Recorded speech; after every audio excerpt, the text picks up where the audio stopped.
So today we're going to take a look at EDG Edward Gaming versus Paper Rex on Pearl, because the first map of Champs was played on Pearl, which of course was very exciting to see what these tier 1 teams would do. And so let's start here with round number 3, which is Edward Gaming's bonus round. And so they don't have great guns outside of the fact that Kangkang has decided to buy an op here on round 3, a naked op, no shields, just an op.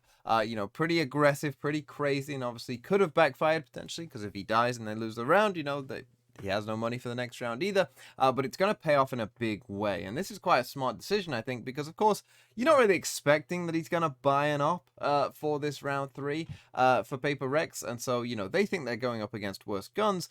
But Paper Rex's comp essentially can't deal with an op down B long. They don't have flashes. They're only running Astras. They're only controller. It's going to be very difficult at the least, right? With only maybe a fade and a raise to kind of help deal with an op or push an op off an angle, it's going to be very difficult here to come down B long. And Paper X only actually went B 3 times, and it was always against worse buys, and they even lost 2 of those rounds as well. So they really struggled to go B, and I think without a Viper, you are going to struggle to go B a lot of the time. They did somewhat, and clearly they had a strategy of we'll only go B when, we're playing against a save.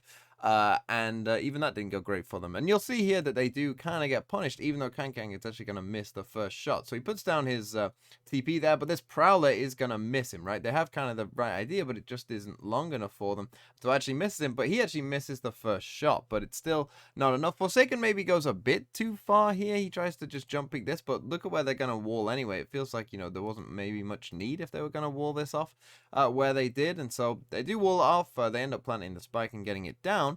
But we're in a 4v5, and there's a very fast flank on the way, and because obviously Forsaken has died, nobody has been, there is a chamber trap there, but of course he's dead, so it doesn't go off, and they are, very deep in already. You can see Mindfreak isn't quite ready for it. Nobody wins the fight with the Spectre. We end up in a 5v3, and now Benkai is coming back to chase nobody here, but he's just gonna run out just slightly, ever so slightly outside of the pillar, and so Kangkang is able to see him, and well, he's going to pay the price for that as well, as he dies there. We end up in this 5v2, obviously a very difficult situation. Jinggg tries to just push forward, and Kangkang kills him as well. We end up in this 4v1 after that kill from Devi, and Edward Gaming will win the round. And I thought that this was a very interesting start, really interesting decision to buy an op there, but I think given the circumstances of the comps and what was going on, a very smart decision by Edward Gaming, and they reap the rewards of it. And now let's come to round number 6, and you'll see that the score is 5-0 to Edward Gaming. This was obviously a big surprise, and I think a lot of people were impressed with Edward Gaming over the course of the series. They did win Icebox pretty convincingly, but they did lose Pearl here 13-11,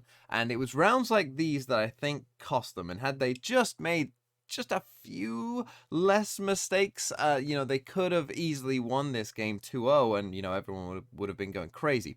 So here we are in round number 6, and you're going to see that actually it's going to get off to a pretty good start. They're going to end up in a pretty good position here as Paper X start to just come down towards A. This is like what Paper X did quite a lot. As I said, they struggled to go B quite a bit, but they were fairly successful at coming towards A. But this was really the start of their comeback, right? That Paper X would go on to win the next 5 or 6 rounds in a row after this one, after they win this one. But you see what happens is they start to come in, they smoke things off, right? They got a suck down here.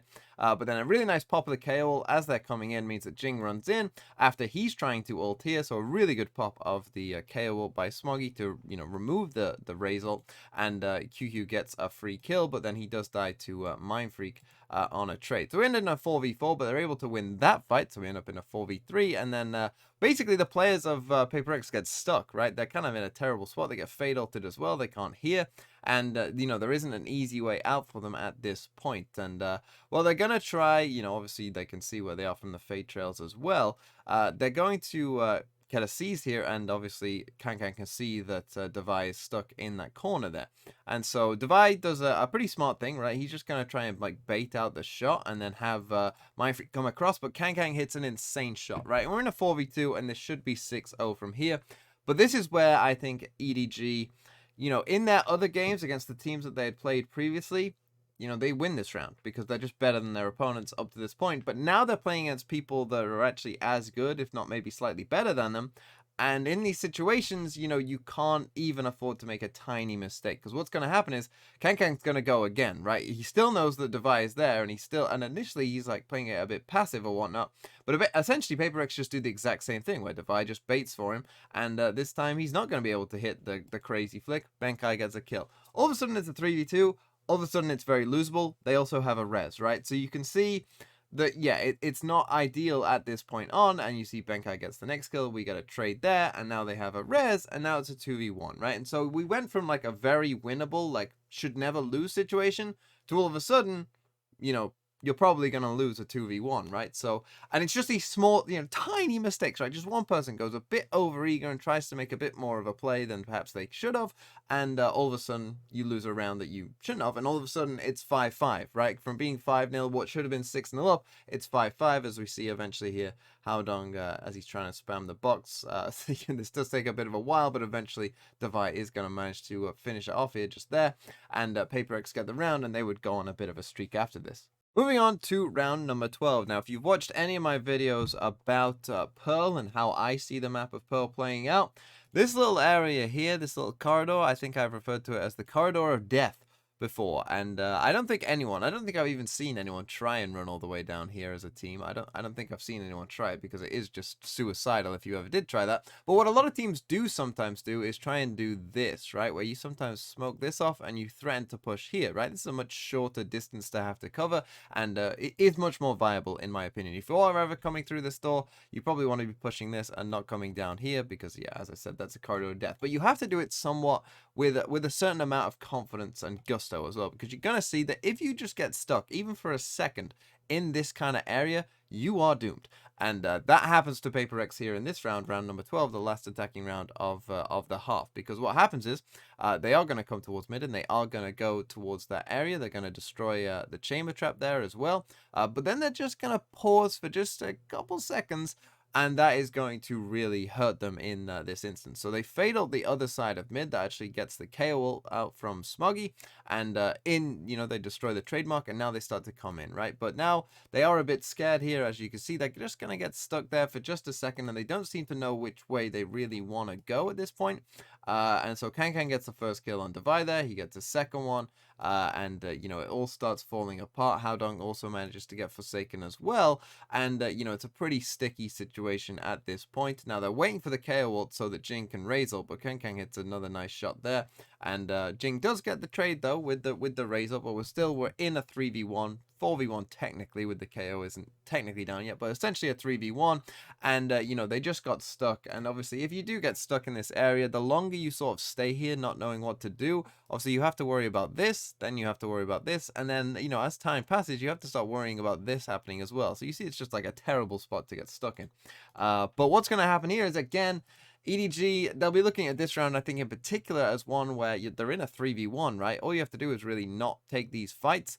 I think they perhaps got a bit greedy, trying to res Smoggy there as well. You should maybe feel confident in winning the 3v1.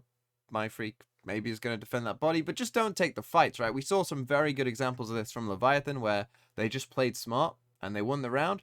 And sometimes it looks weird, and it looks weird because no one does it, but everyone should be doing it, where you just play ultra safe and you can't lose. But Mindfreak plays it very well. Obviously he gets those kills, and then this reposition is really, really strong here, right? With where the spike is planted, there's no way that Haodong was ever expecting that he was gonna be here, right? Just no way. Although Haodong actually does suspect it somewhat, but with where it's planted, eventually he kind of figures it out. That he's probably not going to be there, right? So you can see he's looking around. Obviously the Astrosuck comes in, and then Mindfreak plays it perfectly and manages to win a 1v3 clutch. And it turns out Mindfreak now is good, right? It wasn't a one-off look for Copenhagen where his performance leaped a lot. Mindfreak, I think we can all agree now, is a very, very strong player. He kind of proved that yesterday, that it wasn't, just a one-off tournament thing. He is here to stay, and he is a very, very strong player, particularly in these situations. Now let's come to round 14, which isn't a particularly interesting round or whatever. Edward Gaming only have pistols, and they're going to get destroyed. But I thought I'd show this because I've seen both teams did this when they only had pistols, and I think this is a common eco strat. where basically you do this, right? And I think, normally teams smoke this off as well. But yeah, you do this. And the reason that this is a good eco strat is because in this area, right, or in this area, you're kind of guaranteed a close range fight. And so if you have stingers or pistols, whatever it is, right, you want to be in close range fights for the most part. And so this is just like an easier way of trying to get that close range fight. In this instance, Edward Gaming can get absolutely destroyed, and it's not going to go well for them. But I think that this is worth showing to you because maybe you want to try this in your games, because I think it can catch people off guard. As you see, they actually do get destroyed there. But I think that this is a very common pistol kind of strat that you'll see a lot from pro teams. And so I thought maybe some of you guys wanted to try it. Eventually we end up in a 5v1. QQ is going to manage to get a kill. But then Jinggg is going to race to try and kill him back, as you'll see. So yeah, he manages to get Forsaken there, but you're going to see that Jinggg comes blast packing in, basically just to make sure he can get the kill before his teammates can, and Paper Rex win the round. Speaking of Jinggg, let's come to round number 17, because he's going to do something that is absolutely insane. You see that Mindfreak, they're on a save here, Paper Rex, but Mindfreak has saved his gun from the last round, so, he's the one with the gun, and they're going to try and isolate a fight here on A, and, push up with these 3 players towards A, as you can see just there. And you see that Kangkang is coming towards this area as well. They actually get to via the ult orb as well, and well, actually Kangkang is going to manage to win that first fight. Jinggg goes back and picks up the one gun that they have, but he's in a pretty bad spot. He actually gets spammed down a bit as well there from QQ, who's joined in. Jinggg blast packs away, but this is where Jinggg comes in. Who does this, right? Who blast packs out, runs back the other way? How could you ever expect that someone is going to do that, right? And you see that Kangkang is taken completely off guard. Jinggg manages to get a free kill. Like, that is just Jinggg things. There is literally no one else in the world that I think would make that play. I think it's just him, but he makes it work because of course he does. Here, Forsaken gets caught off as well, but Device starts going crazy. Right, we're just seeing like Paper Rex, kind of just do Paper Rex things where they just go a bit nuts and start hitting shots. And so Devi managed to get 2 with a Sheriff there. We end up all of a sudden in a 3v2. It's like, what's going on? Jinggg sends out his Boombot down there. And we're in this very sort of weird situation. And now they're actually going to use Haodong's Astra ult kind of against them, as you will see. Because what's going to happen here is Haodong is going to put down the Astra ult to try and retrieve the spike.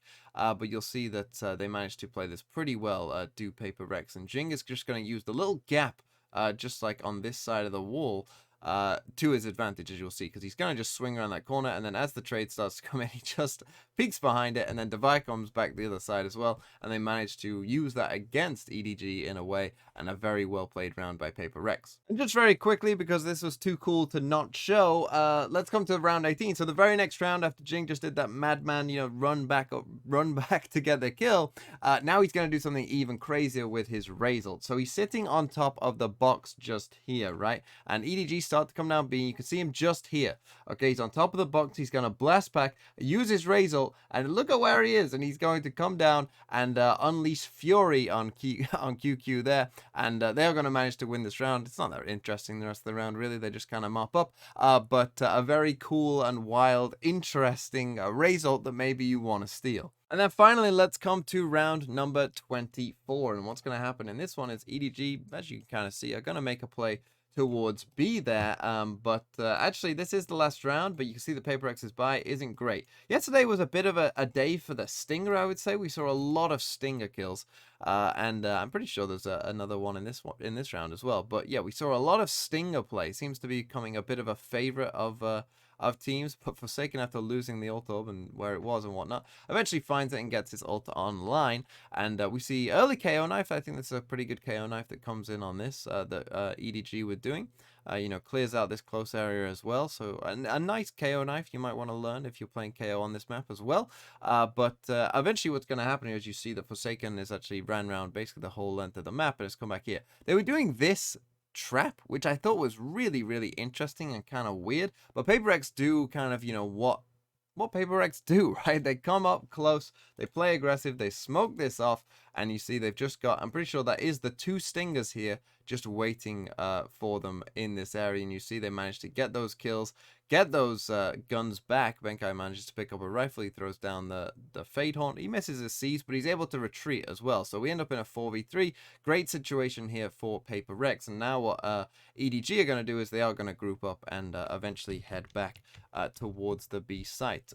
So you see they are obviously going to come with the Viper Wall. They do have a Viper's Pit as well. So down they start to come towards this B site.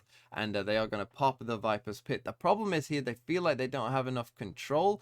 You know, they feel like they can't really plant the spike. So what happens is they feel like they need to get the next kill. So nobody comes out and tries to get that kill. But Forsaken hits the shot. And now that's the spike, right? And you've only got 10 seconds left. So Kangkang is going to try and pick it up. But obviously Forsaken knows where he is, so he dies as well. And obviously at this point, there's no time left. But it ends in a pretty funny way as QQ kind of gets trapped in the gap between this wall. And Paper X win the game. A very, very close game overall. Well-fought game. I think EDG impressed a lot of people with how close they actually made it. They managed to obviously win Icebox in a pretty dominating fashion as well.